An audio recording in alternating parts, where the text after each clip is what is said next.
Avant que la vidéo commence, je tiens à dire que toutes les informations que je vais donner sont vérifiées, du moins à l'heure où je tourne. On est en début d'après-midi du 2 mars.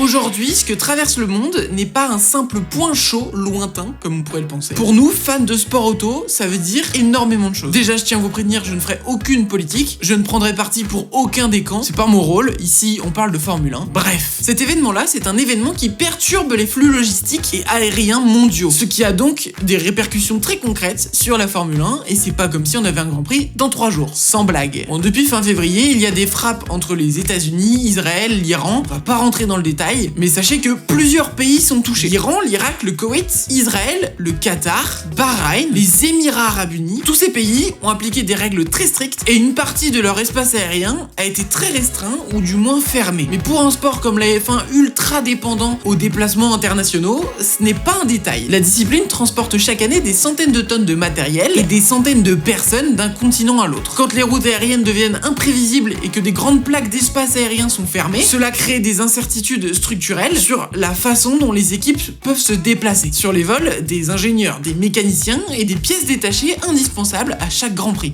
Dans ce contexte déjà hyper tendu, plusieurs équipes de F1 se trouvent confrontées à une situation critique. Après les essais hivernaux, certaines personnes sont restées sur place avec de l'équipement pour les tests des pneus Pirelli, les tests pluie là. Et donc une partie du personnel de certaines équipes, notamment McLaren, Mercedes et des personnes de Pirelli, serait toujours bloqués parce qu'ils ne peuvent pas rentrer chez eux, ou du moins aller au Grand Prix. Les espaces sont fermés, comme je le disais un petit peu avant, à cause des frappes qu'il y a un peu partout dans la région. Mais cela signifie que certaines personnes qui devaient rejoindre l'Australie pour le Grand Prix sont incapables de le faire en ce moment. Que ce soit des ingénieurs spécialisés, des techniciens ou des responsables logistiques, chacun a un rôle ultra précis dans le fonctionnement d'une équipe. Et sans eux, les opérations deviennent plus difficiles, les réglages plus risqués au niveau de la voiture. Et honnêtement, c'est une situation inédite. Ok, je vous parle pendant le montage, on vient d'apprendre quelque chose. 2 pilotes sont coincés actuellement à Bahreïn avec les mécaniciens. Nous avons Nyck de Vries qui devait piloter la McLaren pour les essais des pneus pluie et Frédéric Vesti qui devait piloter la Mercedes pour les mêmes raisons. Bref, je vous laisse avec la suite de la vidéo, mais au moins vous avez cette information en plus. Du côté du matériel, la date du Grand Prix d'Australie arrive à grands pas. Sans blague, c'est vendredi. Jusque là il est maintenu, ça y a aucun souci là-dessus. Mais il pourrait manquer des pièces à certaines équipes et ça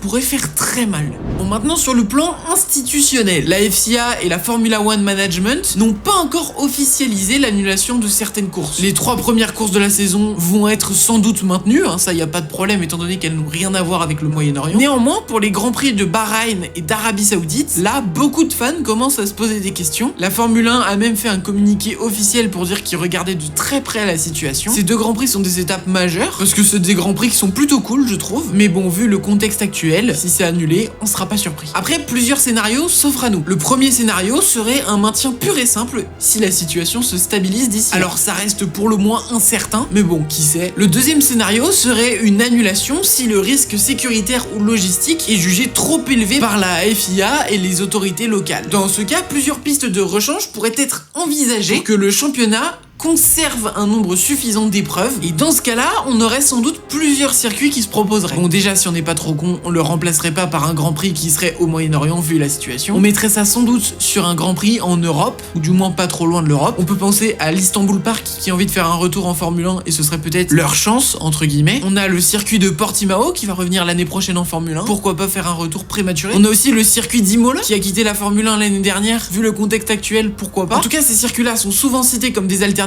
probables. Rien n'est encore fait, rien n'est encore décidé par la FIA. Les Grands Prix peuvent tout simplement être déplacés, genre si tu le mets 6 mois plus tard. Mais le fait de déplacer une course en Europe, ça impose quand même une logistique de fou. Déjà, faudrait déplacer tout le monde, faudrait déplacer tout le matériel. Et du coup, on arrive à la 3e possibilité, la plus pragmatique sans doute selon moi, ne rien remplacer et accepter un championnat réduit, ce qui a déjà été fait pour les calendriers qui ont été perturbés par des événements extrêmes, type le Covid-19 en 2020. Face à toute cette situation d'incertitude, on a une conséquence directe, c'est l'explosion des rumeurs, de la désinformation sur les réseaux sociaux. Je vais pas y passer longtemps, mais faites vraiment attention pour ce que vous voyez. Si une course est annulée, c'est la FIA et la F1 qui feront des communiqués officiels. On vous les relaiera d'ailleurs sur ce compte. Donc s'il vous plaît, faites très attention à ce que vous voyez sur les réseaux sociaux. J'essaie de faire mon travail et de relayer le plus d'informations possible, en les vérifiant bien sûr à chaque fois. Donc s'il vous plaît, faites attention sur les réseaux sociaux. Et de toute façon, quand ce n'est que des rumeurs, je mets du conditionnel. Bon, maintenant, si on sort un petit peu de la Formule 1, ce n'est pas seulement seulement la Formule 1 qui est sous pression. Dans le calendrier international des sports mécaniques,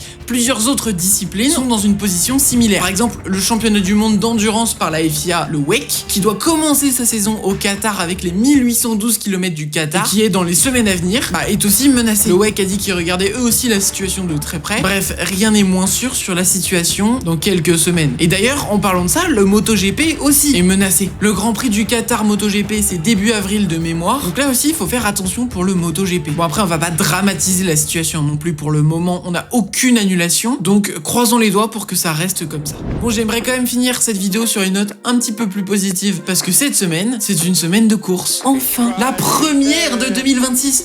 Qu'est-ce que je suis heureux. Je suis trop content. C'est la première semaine de course de 2026. C'est une race week, comme on dit dans le milieu. Je suis trop content. Je vais vous laisser là-dessus sur cette note un peu plus positive. N'hésitez pas à vous abonner, à activer la cloche. On se retrouve la semaine prochaine pour le débrief du Grand Prix d'Australie, tous ensemble, ce sera cool. Salut!